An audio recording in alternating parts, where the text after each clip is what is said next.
Hey guys, gals, and non-binary pals. For this video, I want to branch out a little bit, and the person who inspired me was actually my mom, because back in, I want to say the early 90s, she painted this mirror for my dad as a present with a bunch of comic characters that my parents both really like, and she called it her ultimate comic mirror, which I think is so fun and cute. So the cogs in my brain kind of started turning, and I was like, why not make my own ultimate comic mirror and kind of step in her footsteps and make a version 2.0, if you will. So for my very own comic mirror, I picked the theme of manga and anime characters, because by now you probably all know I'm a weeb. I mean, how cool would it be to have like a mirror in my room with a bunch of my favorite anime characters? I really want that, so nobody's gonna stop me. We're gonna make this the ultimate weeb experience. We're gonna have some very cute, some awesome, iconic, simpable, whatever anime characters on this thing. Let's get into it.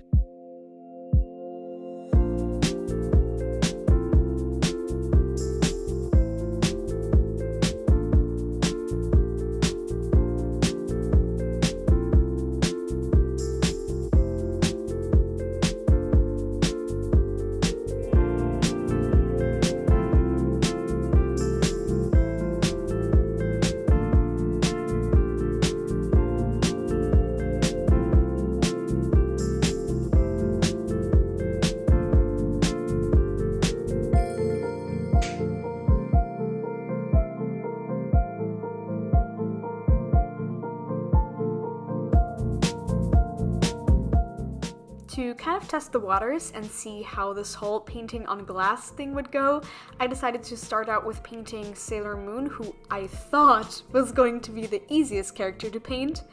Oh boy, was I wrong about that, but I'll get to that in a bit. So I started out with just blocking in the very basic colors of Sailor Moon, the blue skirt, the red boots, the yellow hair and everything, and then after kind of building up a bit of opaqueness on the character, I went in with darker versions of the colors that I used previously to add in the cel-shaded look of the animation.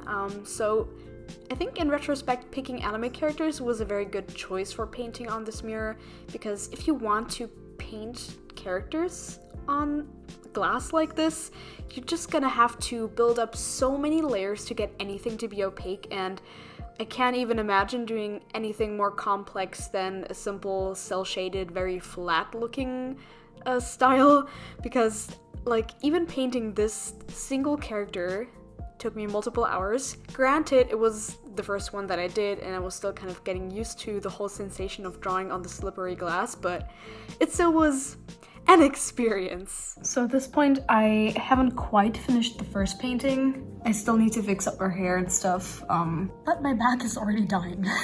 This has taken a couple of hours, so don't know how I'm going to finish like all of this, especially this one is like worryingly complex. So, watch me suffer. The second character I chose here was Rei from Evangelion. I just love this character, and especially the design. I have a figure of her, which is, I think, kind of why I was biased into choosing her to go onto the mirror, but yeah. I love the pose from the artwork that I based the painting on, and actually, I thought she was going to be a lot more difficult to paint than Sailor Moon, but this painting as a follow-up was actually so much easier, and I think I figured out why Sailor Moon was so difficult for me, and why it even kind of scared me and made me feel like I was never gonna be able to complete this whole project. Sailor Moon generally has a simple design, however, everything on her is small. Her skirt is small, the bow is small, the little brooch on her bow is small, she has her arms crossed in front of her chest, and that created a lot of tiny spaces that were all in different colors, so it was super difficult to paint all of these, while Rei has a lot of like broad open space with like her white suit, and it was much simpler to just paint the small details on top of that, if that makes sense. So yeah, overall, Sailor Moon was actually the most painstakingly difficult one out of all of them. Maybe also because I was a little bit more inexperienced with, I guess, painting on the glass in the beginning, but yeah, I thought she was gonna be an easy pick, but maybe I should have started out with Rei so that I wouldn't have been as intimidated, but whatever. Next up is Deku. little cinnamon roll. I want to protect him.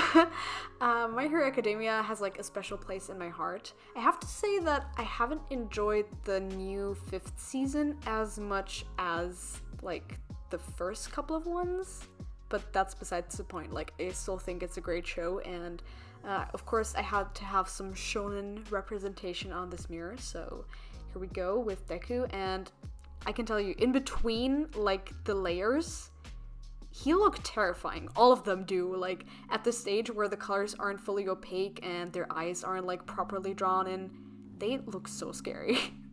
Then another shonen character that obviously had to be represented on here is Zenitsu from Demon Slayer. My friends hate me for it because they think he's annoying, but I love him. He's my child, my baby. I also had him in the intro of this video. He's so cool, and he has some like really epic moments while also being a crybaby, and I relate to that because I'm also a crybaby. I'm scared of everything. But yeah, he's still badass, and he has a lot of yellow in his design, which is super cool. I think it's also one of the reasons why I like him so much. Yellow has kind of become pretty much my favorite color over like the last, I want to say 1 to 2 years. It's slowly climbed up my favorite color ranking, I guess. And yeah, I just love his design. It's so cool. His hair, his kimono and everything, so good. However, a big drawback to the yellow is that it's super difficult to get opaque. I was also struggling with Sailor Moon's hair on that one, so for this painting I actually mixed in a bit more white at first and gave the whole outfit like a bit of a base layer before going in with the yellow, and then I also mixed it with more red to get the orangey tones, and then it was fine. But yeah, I learned my lesson. The yellow is, yellow is in general just a color that's super difficult to get opaque, but painting on glass with it certainly hasn't made this easier at all for me. Next is another classic that I was so excited about painting. It's Princess Mononoke. I actually have a really big poster hanging of her right above my bed, so obviously she had to be on here. I also was really excited about painting this because I knew there was going to be a lot of white in this piece. And of course, even on glass, white is the easiest color to layer. It's opaque so quickly. I needed like 2 layers. It's such a blessing. Compared to the others, very easy breezy. And I had a lot of fun also drawing, you know, not just like a human character, but also an animal one, which was kind of refreshing. And now that I think about it, I actually haven't seen the movie in a really long time. I should probably rewatch it soon. And last, but certainly not least, the Little Witch Academia one with Susie, Lotte, and Akko. I love these 3, but I was dreading this one so much because it's just the most complex out of all of them. I was hoping to gather some experience from painting the other 5 before this one, so that I would have, you know, a little bit of knowledge on how to paint a mirror under my belt before getting to this one, which was very scary. It was fine in the end, not as bad as I thought, but in general, painting a mirror is much more difficult than I ever thought it would be, just because you have to take breaks in between like every 20 to 30 minute painting session, just because it's such a strain on your eyes. Like, if you've ever put your finger against a mirror, there's like this gap between where your finger is and like the reflection, if you know what I mean, and looking at that, it's so trippy, and you just have to take a break because otherwise, I don't know, I got like a little bit nauseous at one point. And the complexity of this last image really didn't make it any easier with like all of the intertwining arms and the very like tight pose that the 3 characters are in together, but overall it still went relatively okay. I did enjoy painting this piece, especially when I got to the final stages with doing some touch-ups and the line work. That was really fun, but after all of these hours of working on this, I was very, very happy to just be done with it. I seriously underestimated what I was getting into with this project, but in the end, I'm so glad that I pulled through, and I'm actually quite happy with the results, and I hope that you guys enjoyed as well. Thanks so much for watching. Bye bye!